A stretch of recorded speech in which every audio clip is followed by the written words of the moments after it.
Hello, I'm here with Louise Troen from Bumble. She's the VP of Marketing at Bumble. She just delivered an amazing keynote. And we're here to talk a little bit about what it means to be a women-first brand, which is one of Bumble's, I think, main things. So, Louise, you just mentioned during your keynote that respect, equality, and kindness are very important for the Bumble brand, but not just as a company culture thing, but something that you need to practice every day. Can you tell us a little bit more about that? Yeah, so I think it's really interesting in the tech space and in business in general that we've almost neglected and negated to recognize the pieces and the values that actually make consumers feel.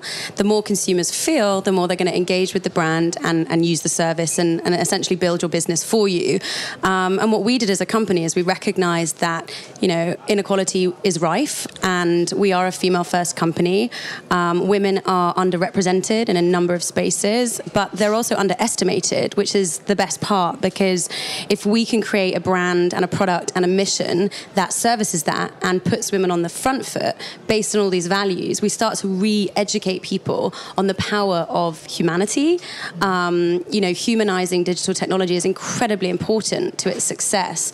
And the online space is scary for people. It's unregulated, and generally it's not focused on emotion. It's on pragmatics and product innovation. And what we really wanted to do was bring in that human side and create a safe space for women to connect.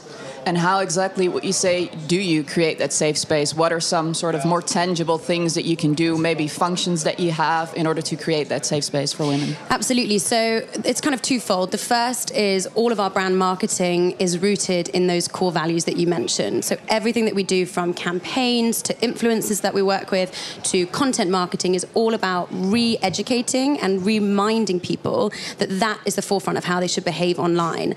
Anytime people compromise that, so people are unkind in their connectivity space, if they use hate speech, if they are behaving misogynistically or sending unsolicited pictures, we have moderation teams and various different ways in which we tackle that and make sure that we are reminding and referencing that it's not acceptable on the app.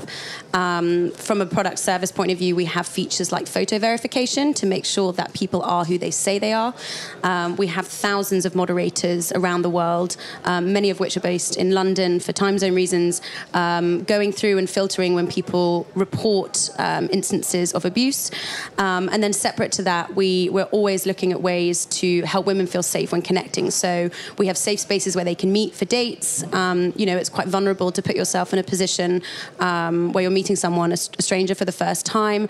And we're constantly looking at places and ways to make women feel more comfortable when meeting. Yeah, and one of the things that I recently read about, and I thought that was really interesting as well, is that you actually now have an AI-powered tool that can basically detect dick pics. Mm-hmm. Can you tell us a little bit how that works? Yeah, so I think a lot of people are afraid about AI, and there's a lot of conversation around, like, will we lose our human ability, and will lots of people end up being sidelined for technology, essentially? And we really don't believe that. We really believe that AI is an incredible tool that can actually enable more innovation to create safer spaces. So this particular service will look at being able to find and essentially see pictures that are of certain shapes and will be, of certain shapes, and will be automatically banned and blocked from the app. And what it does is it means that we can be more efficient and we can be more effective, and we're not reliant on human resource and bandwidth. And I think that's a really powerful component of technology, that it can make infrastructures work quicker and faster to create a better environment for our users. Yeah, but how would it work exactly? Like, how does it know whether it's an unwanted dick pic? I mean, maybe someone actually wants to receive it. It's a great point. It's a great point. We have a zero tolerance for dick pics on Bumble anyway. So if you want to receive it, you can move over to WhatsApp and ask them for it directly. But more often than not, both our data and our feedback from our users is they don't want to have it in their phones. And I think it's important for us to stand up and say it's not acceptable on our platform. If you wish to accept and receive that stuff, there are many other modes that you could do that. But more often than not, it's not wanted. And that unsolicited moment meant that we had to make a blanket rule to protect the severity of when people don't want it, because it can cause a lot of trauma and put women at risk. And so it was important for us to make that standpoint. Sure. I read that 85% of all the employees at Bumble is female. Is that still the case? So I think it's about 80% now. Okay. We would love more men to join Bumble. I think the very premise of what we are as a company, being female first, just attracts itself to women applying for these roles. But we need men within the company. I have an incredible man on my team, Julian, who is a marketing manager, senior manager. Our designer is male in the office. Our whole digital team are male.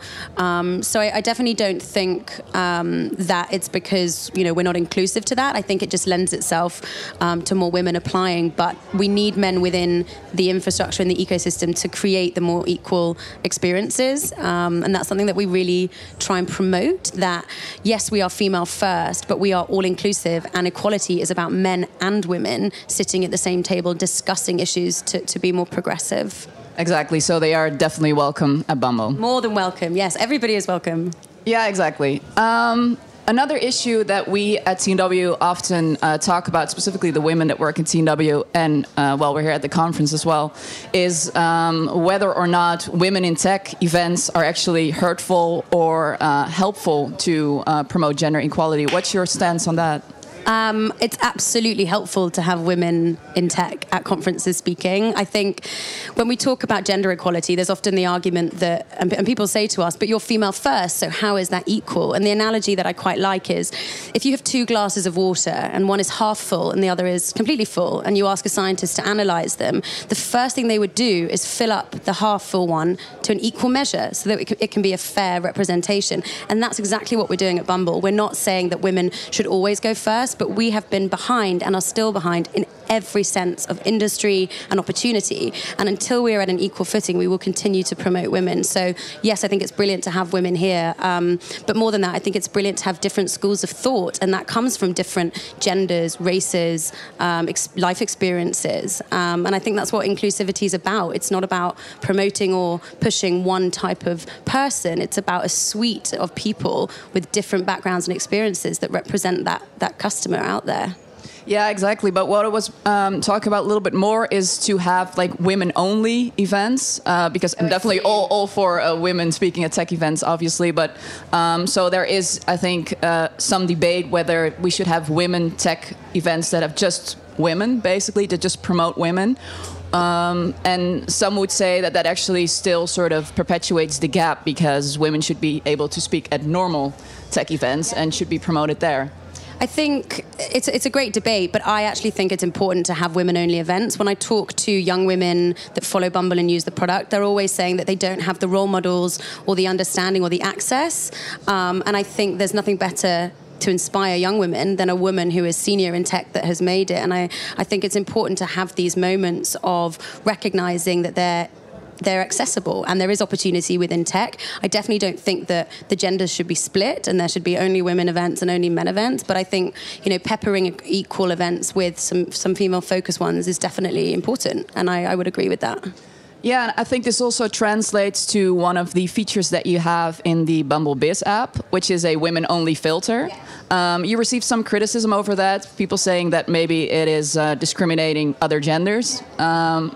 How do you feel about that? So that was actually built because our users were asking for it. And we always, despite criticism or feedback from media or industry kind of council, will put our users and what they want first. And a resounding percentage of women were saying we would feel more comfortable connecting and making sure that the environment is women only. And we listened to that. And I think, we could easily say that it was, to your point, there's an ode of discrimination in it. But women have been discriminated forever. And so to give them that space where they can prop themselves up and feel safe in that, I think is completely natural and necessary. But we take that criticism on board. But, in life, it's like with anything, you can't do anything right without somebody negating it. So we take that criticism on board, but we feel pretty confident in what we're doing. Okay, well, I think that's all for now. Thank you so much for your talk and brilliant conference.